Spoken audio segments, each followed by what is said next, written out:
Bon, Johan, c'est toi qui fais les désignations. Est-ce que c'est un process dont tu peux en parler ou pas? Oui, oui, je peux en parler. En fait, ça se passe en 3 étapes. La première étape, c'est que les arbitres remplissent leur disponibilité en fonction de leur temps de trajet Je reviens. disponible, en fonction du lieu où ils peuvent aller, parce que voilà, on a tous des contraintes. Et en fonction de ces contraintes, moi, je regarde les plannings de match et je positionne des arbitres en fonction des retours que j'ai des supervisions. Et à partir de là, c'est assez simple c'est assez simple pour moi. C'est long, mais c'est assez simple. Et à partir de là, voilà, je diffuse, je publie et je diffuse. Donc les arbitres reçoivent un mail avec le lien des désignations et derrière ils peuvent aller vérifier là où ils sont désignés, etc.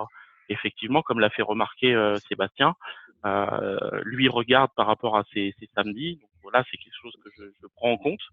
Donc, mais des fois, il arrive que je passe à côté de certaines certains renseignements que les arbitres auraient pu remplir, en sachant que c'est quelque chose qui est tout le temps disponible et qu'on peut modifier n'importe quand. Donc entre le moment où je positionne les arbitres et le moment où c'est publié, il peut s'être passé une semaine, et c'est peut-être la semaine où il y a eu des modifications personnelles de l'arbitre et qui des fois créent un couac. Mais ça représente allez, je dirais 5 cas sur une centaine. Les autres, et c'est souvent le cas, et c'est là où c'est problématique, c'est des désistements sans raison. Voilà. Voilà.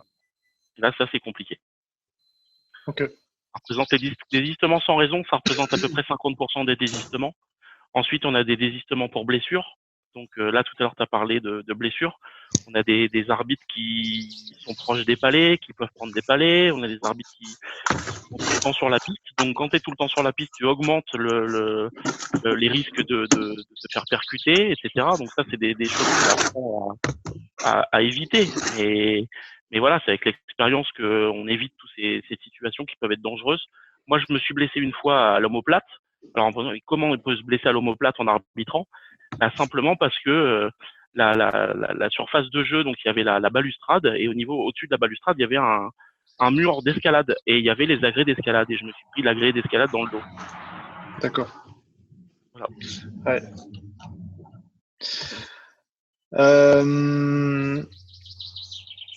Est-ce qu'il y a des équipes qui sont plus faciles à arbitrer? Ou il y a des exemples d'équipes qui vous viennent en tête qui sont vraiment des équipes où vous dites on sait qu'il n'y aura pas de problématique, que ce soit avec les spectateurs, le personnel, le staff du club ou les joueurs sur le terrain?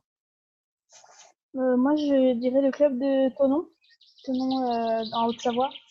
J'ai arbitré toute une saison N3 chez eux et vraiment, j'ai rarement vu une ambiance comme ça, que ce soit sur les clubs que j'ai eu avant et même maintenant en Nouvelle-Aquitaine. J'ai rarement vu une bonne gestion, une aussi bonne gestion que ce soit des équipes, même de l'enceinte en elle-même. Enfin, vraiment, moi, je dirais Thonon. D'accord. Toi, David? J'ai pas beaucoup de recul, hein. Je connais pas non plus toutes les équipes, mais celle qui me vient en tête là tout de suite, c'est l'équipe de Besançon. Enfin, c'est pas que l'équipe, c'est aussi tout le staff qu'il y a derrière. Une très belle structure, super accueil. Les gens sont très agréables et très accueillants. Et là-bas, c'était un plaisir d'aller arbitrer là-bas, que ce soit pour le staff ou pour le public ou même pour les joueurs. Donc le Besançon, franchement, très bonne sensation. Pour toi, Sébastien? Bah, pour moi, il y a une équipe où vraiment il n'y a aucun problème et puis ça joue, c'est Rotel. Rotel, voilà, ils sont là pour jouer. Bon, après, c'est les joueurs, ils sont ils sont tous à peu près payés pour jouer, donc du coup, la plupart ne disent rien. Après, dans les autres catégories, il y a Besançon que j'aime beaucoup aussi, mais là, bah, c'est pareil, Besançon, je rejoins David, c'est tout un ensemble. Besançon, c'est vraiment une famille là-bas et c'est génial d'aller arbitrer là-bas, quoi. Mais voilà, après, enfin, toutes les équipes, à mon avis, a tous leurs qualités et leurs défauts. Mais enfin voilà, après, il n'y a pas vraiment, il n'y a pas d'équipe à part Rotel, parce que c'est une équipe que je côtoie beaucoup. Là, il n'y a rien à dire, quoi. C'est des joueurs, ils sont là, ils sont pros, quoi. Ils vont pour jouer et puis c'est tout. Ils cherchent pas à comprendre. Ouais. Et toi, Fred? Je rejoins un peu Bastos. Et effectivement, Rethel sort du lot. C'est vrai que niveau déjà organisation, niveau accueil, les vestiaires des arbitres. D'accord, la différence entre Épernay et Rethel, il n'y a pas photo. Après, tous les autres clubs sont, voilà, il y a leurs qualités et leurs défauts. Bon, en élite, forcément, les structures sont mieux faites parce qu'ils ont réussi à avoir quelque chose de propre par rapport à leur catégorie. Mais il y a aussi des catégories en dessous qui sont très bien et que, voilà, Châteaubriand, entre autres, où ils ont des belles structures et l'accueil aussi est vraiment sympathique. Et pour toi, Johan? Alors moi, je vais pas dire de club, mais je pense qu'il y a un avantage certain lorsque les clubs et le staff, l'entourage du club considèrent l'arbitre. À partir du moment où ils considèrent l'arbitre, ce qui a été dit au début de l'entrevue là, tu arrives dans des conditions, c'est David qui en a parlé, tu te mets dans des conditions où t'es respecté, où on te respecte, et à partir de là, c'est beaucoup plus simple. Voilà. Et je pense que c'est tout un ensemble. On parlait de Besançon. Effectivement, c'est un ensemble. Mais il n'y a pas que Besançon, il y en a beaucoup d'autres où tu as le plaisir d'aller et tu sais que ça va, voilà, tu vas être bien accueilli et que tu vas passer un bon moment. Arbitrer, c'est pas facile. Effectivement, on va peut-être retenir que 20 secondes de ton match, mais au final, tu auras passé un bon moment, tu auras fait un bon arbitrage. Et faut pas forcément se focaliser sur ces 20 secondes. Et puis ces 20 secondes, des fois, c'est à l'envers. C'est totalement t'as pris la bonne décision au bon moment. Et ça, je sais que là, il y en a qui ont pris des bonnes décisions au bon moment dans la dernière seconde, et c'est important. Forcément, je vais rebondir là-dessus. Il arrive malheureusement, l'erreur est humaine, et il arrive parfois que un arbitre commette une erreur. Comment, quand vous vous rendez compte que vous avez commis une erreur, comment mentalement ça se passe? Comment il se fait le cheminement mentalement? Est-ce que vous essayez de réparer l'erreur? Est-ce que vous essayez de vous excuser auprès de l'équipe ou du joueur concerné? Comment ça se passe tout ça en fait? Pour ma part, je compte beaucoup sur l'appui de mon collègue arbitre. Toute erreur est humaine évidemment, mais je pense qu'à partir du moment où on a pris une décision, même si c'était pas la bonne et qu'on s'en est rendu compte, il faut rester sur cette décision, quitte à en discuter à la fin du match ou en dehors totalement de la piste, il n'y a pas de problème. Mais enfin, moi en tout cas, c'est ce que j'ai pu retenir sur mes différentes expériences, c'est que si on maintient pas la décision qu'on a prise, c'est tout de suite dans la tête des joueurs, je sais que c'est tout de suite c'est bon, on peut faire n'importe quoi, de toute façon on reviendra sur sa décision. Et l'appui du collègue arbitre, pour moi, il est hyper important là-dessus, qu'il aille dans notre sens, même s'il y a eu l'erreur, mais qu'on ne se contredise pas devant les joueurs. D'accord. Pour toi, David? Bon, je rejoins complètement Aurélie. Moi, je pars du principe qu'à un moment, on a pris une décision, pareil. Moi, pareil, je la garde. Ça m'est déjà arrivé donc de prendre une décision, de me rendre compte que finalement c'était une erreur, mais après même quelques secondes, et dans ma tête, je sais que j'ai fait une erreur, mais je reste sur cette décision parce que je l'ai prise. Et comme dit, c'est important pour la suite de la rencontre de montrer qu'on est sûr de soi. Donc en fait, malgré tout, on essaie de montrer qu'on est sûr de nous et que cette décision, on l'a prise et en toute connaissance de cause. Pareil, ça m'est arrivé de me rendre compte que des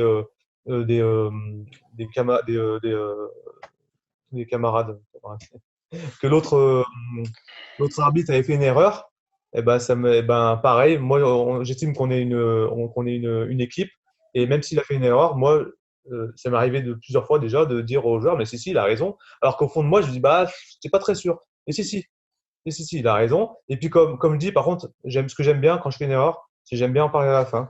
Donc à la fin, après le match, souvent j'en discute avec les acteurs, donc que ce soit que sur les joueurs ou les entraîneurs. Je dis sur tel truc là, machin, et eux ils me donnent leur ressenti, moi je donne le mien, Et puis, du coup, des fois, ça peut mal de comprendre. Je pense qu'ils peuvent comprendre ce qui s'est passé. D'accord. Je reste sur cette position pareil. À toi, Sébastien. Moi, j'estime que sur le terrain, on est trois équipes. Donc, les deux équipes, les deux joueurs et puis les arbitres. Quand je prends une décision, surtout sur une pénalité, je ne reviendrai pas dessus. Même si après, avant, je discute souvent avec mon collègue. J'aime bien prendre une décision en lui demandant son avis ou quand je suis incertain de moi. Par contre, je peux revenir sur une décision sur un but ou sur quelque chose qui n'a pas d'incidence sur le jeu. Mais tout ce qui est pénalité, en général, quand on donne une pénalité, pour moi, c'est donné. Même si après on en rediscute après, ça là-dessus, ça pose pas de souci d'en rediscuter. Et même si on me prouve comme quoi que j'ai eu tort là-dessus, après, je ferai mon mea culpa. Mais quand je fais une erreur, je le dis tout de suite. Et puis hop, on engage au centre. Et puis voilà. Enfin, puis on repart sur des bonnes bases et puis on recommence le match. Enfin, on continue le match. Mais moi, ça me dérange pas de revenir sur une erreur et de le dire. Parce que je pense que si on reste sur son erreur, on n'est plus après concentré sur son match et on rumine toujours la même chose et on risque de louper d'autres choses. Donc, vaut mieux être clair dès le départ, dire voilà, j'ai fait une erreur, on engage au milieu, ou non, je suis sûr de moi et puis voilà, c'est comme ça, c'est pas autrement. Alors, moi, ça, c'est mon point de vue. Donc après, j'ai toujours fonctionné comme ça. Donc. Ok. Et pour toi, Moda? Comme je suis le dernier, c'est facile, je rejoins les autres. Disons que oui, comme disait Bastos, bon, maintenant on commence à avoir des outils, on commence à avoir les micros, avec les oreillettes, avec le collègue. Donc c'est vrai que la communication entre collègues est hyper importante. D'accord ? La décision, on la prend à deux, parce que l'angle n'est pas du tout le même. D'accord ? On voit faire un trébuchet que de l'opposé, on ne voit pas, ou un geste qu'on ne voit pas. Et des fois, on lève le bras sur un geste qui, on pense, y est et n'y est pas. Donc c'est vrai que ça peut, après, discuter avec notre collègue, c'est vrai que ça peut prendre des conséquences. Et c'est vrai qu'il faut dialoguer avec les joueurs et de dire qu'on n'est pas des robots, hein. On est des arbitres, des machines, ça n'existe pas. On n'est pas des machines à siffler. Et c'est vrai que l'interprétation peut être erronée. Et dans ces cas-là, il faut parler avec les joueurs et dire « je me suis trompé, d'accord ? J'ai vu ça, et apparemment, c'est pas ça ce qui s'est passé. » Voilà. Mais quand on commet une erreur, oui, c'est pas évident. Après, ça dépend à quel moment du match que ça se passe. C'est dès le début, il va falloir se reprendre très vite. Mais si c'est à la fin, ouais, ça peut être compliqué parce que ça peut jouer sur la physionomie du match. Match serré, si à cause de cette petite erreur, comme on disait tout à l'heure, on a été très propre tout le long. Et à la 10 dernière seconde, mauvais choix. C'est vrai que des fois, on nous fait bien savoir que s'ils ont perdu la rencontre, c'est de notre faute. Bon. Eux, ils ne prennent pas en compte le nombre d'occasions qu'ils ont loupées. Mais par contre, nous, on en a loupé une et puis c'est notre faute. Voilà. Donc c'est vrai qu'on est beaucoup, les joueurs sont beaucoup plus exigeants vis-à-vis de nous, les arbitres, qu'entre eux. Ah, dommage, t'as loupé, tu recommenceras. Ah, tu l'as loupé, toi, par contre. Là, ben, d'accord. Voilà. On est déjà pas évident. Je trouve que c'est un très bon point, ça, l'exigence vis-à-vis des arbitres et pas envers nous-mêmes en tant que joueurs et nos coéquipiers. Ton point de vue, toi, Johan? Alors l'expérience fait qu'aujourd'hui, moi, je demande aux arbitres de prévenir énormément dans le jeu. Et à partir du moment où on prévient et qu'on est dans une situation où il peut y avoir faute, c'est-à-dire que là, on va se donner les moyens de sanctionner. C'est-à-dire qu'on prévient, il y a faute, il n'y a pas de discussion, on lève le bras. C'est très très rare aujourd'hui, enfin, pour ce qui me concerne, que je siffle des fautes sans avoir prévenu. Et si je siffle une faute sans avoir prévenu, c'est quelque chose qui est pas commun ou qui est totalement sorti du jeu. Et effectivement, je vais aller voir, pas tout le temps, mais je peux aller voir mon collègue pour en discuter et après voir ce qu'il a vu, me dire ce qu'il a vu pour confirmer ce que je siffle. Voilà. Après, c'est compliqué parce que là, on parle d'une décision qui va se prendre en moins d'une seconde, en fait, entre le moment où tu vois la faute, le moment où tu signales. c'est tout le cheminement qui se fait dans ta tête en se disant, voilà, ce geste-là, il est pénalisable. Mais est-ce que voilà, ça se travaille. Et moi, le fait de prévenir beaucoup, ben, ça me permet de, voilà, quand je siffle, c'est quasiment sûr, c'est qu'il y a faute. Et puis quand je fais une erreur, hein, je engage au centre. Et j'ai pas peur de le dire, que ce soit sur des buts, parce que j'accorde un but, mais j'ai pas vu une partie de l'action. Je me souviens d'un match que j'ai arbitré avec Léo, Léliris. J'ai accordé un but.